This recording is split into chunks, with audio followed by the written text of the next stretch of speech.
আজকে কি করব ঘরে সেটাই দেখাবো আপনাদেরকে।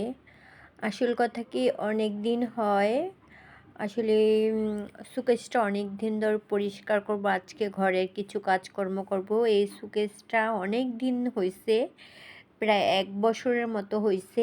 এটা পরিষ্কার করব করে আর করতে পারতেছি না। আর এই কারণে আজকে চিন্তা করছি এই শোকেসটা পরিষ্কার করব। এই কারণে এটাকে একেবারে সুন্দর করে একেবারে পরিপাটি করে সাবান দিয়ে ভালো করে ঘষে এটাকে পরিষ্কার করব। আর আপনারা সবাই কেমন আছেন? আসসালামু আলাইকুম। আমি মেঘলা ঢাকা থেকে বলছিলাম। আমার প্রিয় ভালোবাসার বোন ভাই সবাই কেমন আছেন? আপনাদের দোয়ায় আলহামদুলিল্লাহ, আল্লাহর রহমতে আমি অনেকটা ভালো আছি। আর আজকে এই তো এগুলাই করব। আর আসল কথা এখন মাঝে মধ্যে এত ঠান্ডা পড়ে যায়, সকালে এমন ঠান্ডা আবার মাঝে মধ্যে এমন গরম, মানে মাঝে মধ্যে ওয়েদারটা এরকম, সকাল দিক দিয়ে অনেক ঠান্ডা, আবার সন্ধ্যার পরে অনেক মাঝখান দিয়ে অনেক গরম ছিল, এখন আবার অনেক ঠান্ডা গরম এরকম নিয়ে। এই ওয়েদারে তো অবশ্যই শরীর মাঝে মধ্যে ভালো থাকে, মাঝে মধ্যে খারাপ থাকে। আর সন্ধ্যার পরে এমনি তো কাজ করতে ইচ্ছে করে না, এই কারণে সন্ধ্যার পরে কাজ করতে করে, এই কারণে সন্ধ্যার পরে কাজ করতে গেলে কেমন আলসেমি লাগে, এই কারণে সকাল সকালই আজকে এই শোকেসটাকে পরিষ্কার করব। এটা অনেক ময়লা জমে গেছিলো, কি বলবো, আমি ২-৩ বার এটাকে আমি মানে গ্লাস ক্লিনার দিয়ে সাবান দিয়ে ২-৩ বার এটাকে পরিষ্কার করছি।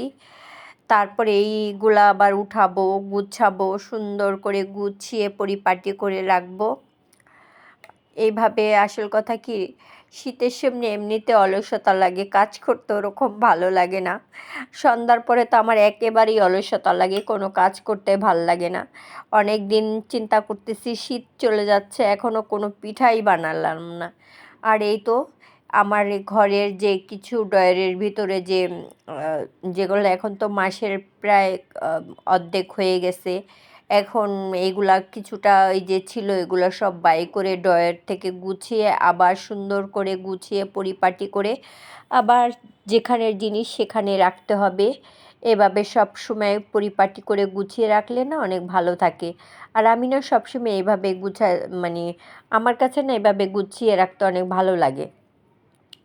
আর একটু আসল কথা কি, পরিপাটি থাকলে, একটু গুছানো গাছানো থাকলে না সব কিছু দেখতে ভালো লাগে। আপনার ভাঙা জিনিস হোক, সেটাকে যদি আপনি সুন্দর করে গুছিয়ে পরিপাটি করে রাখেন তাহলে দেখতে কিন্তু অনেক ভালো লাগবে। আপনার হলো গুছানটা আপনার মনের ব্যাপার, আপনার মন কীরকম চায়, আপনার মন কীভাবে।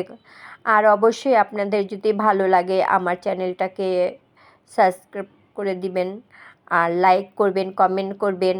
আমার প্রিয় ভালোবাসার মানুষ, সবসময় আপনাদের কাছে বারবারই বলি এই কারণে, কেন আপনাদের কাছে এই কারণে বলি, আপনি আমার ভিডিওটা দেখলেন, একটা লাইক দিলেন না, একটা কমেন্ট করলেন না, তখন কিন্তু আমার ভালো লাগবে না। সবাই ভালো থাকবেন, আমার জন্য দোয়া রাখবেন।